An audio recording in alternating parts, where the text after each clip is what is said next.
Hi friends, welcome to my channel. ఇవాళ నేను మీకు కర్ణాటక స్పెషల్ వాంగీబాత్ ఎలా తయారు చేయాలో చూపిస్తానండి. ముందుగా ఒక కప్పు ఉద్దిబేళ్లు తీసుకొని వేయించుకుందాము.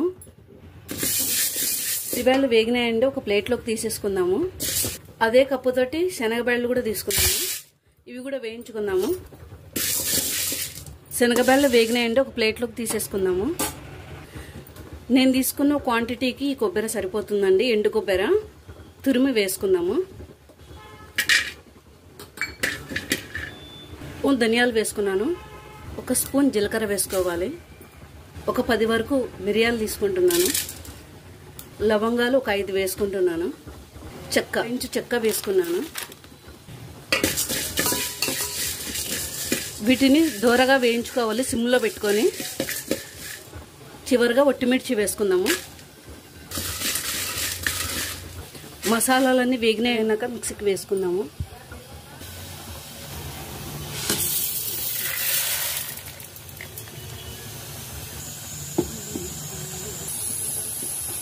వాంగీబాత్ పొడి రెడీ అయిందండి. ఇప్పుడు రైస్లోకి వేసుకొని తాలింపు పెట్టుకుందాము. 2 వంకాయలు తరిగి పెట్టుకున్నానండి. అలాగే ఆలు 2 తరిగి పెట్టుకున్నాను. వీటిని తాలింపు వేసుకుందాము. 1 టేబుల్ స్పూన్ ఆయిల్ వేసుకుందాము. 1 స్పూన్ ఆవాలు జీలకర్ర, 1 స్పూన్ ఉద్దిబేళ్లు శనగబేళ్లు, ఎండుమిరపకాయలు 2, ఆలు ముక్కలు వేసుకుందాం. వంకాయలు వేసుకుందాం ముక్కలుగా చేసుకునేటివి. మూత పెట్టుకొని 10 నిమిషాలు మగ్గించుకుందాము. కొంచెం కరివేపాకు వేసుకుంటున్నాం. 1 స్పూన్ కారం, రుచికి సరిపడా సాల్ట్, కొంచెం పసుపు కలుపుకోవాలి.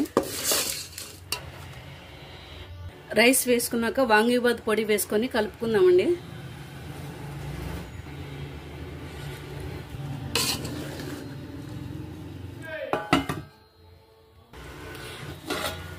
ఫైవ్ మినిట్స్ అయిందండి.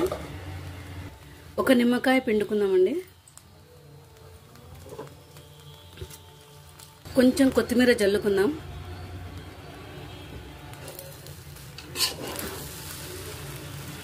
వాంగీబాత్ రెడీ అయిందంటే ఒక ప్లేట్లోకి తీసుకుందాము. ఎంతో టేస్టీగా ఉండే కర్ణాటక స్పెషల్ వాంగీబాత్ రెడీ అయిందండి. చాలా అంటే చాలా టేస్టీగా ఉంది. ఈ వీడియో మీకు నచ్చినట్లయితే నా ఛానల్ని సబ్స్క్రైబ్ చేయండి, లైక్ చేయండి, షేర్ చేయండి.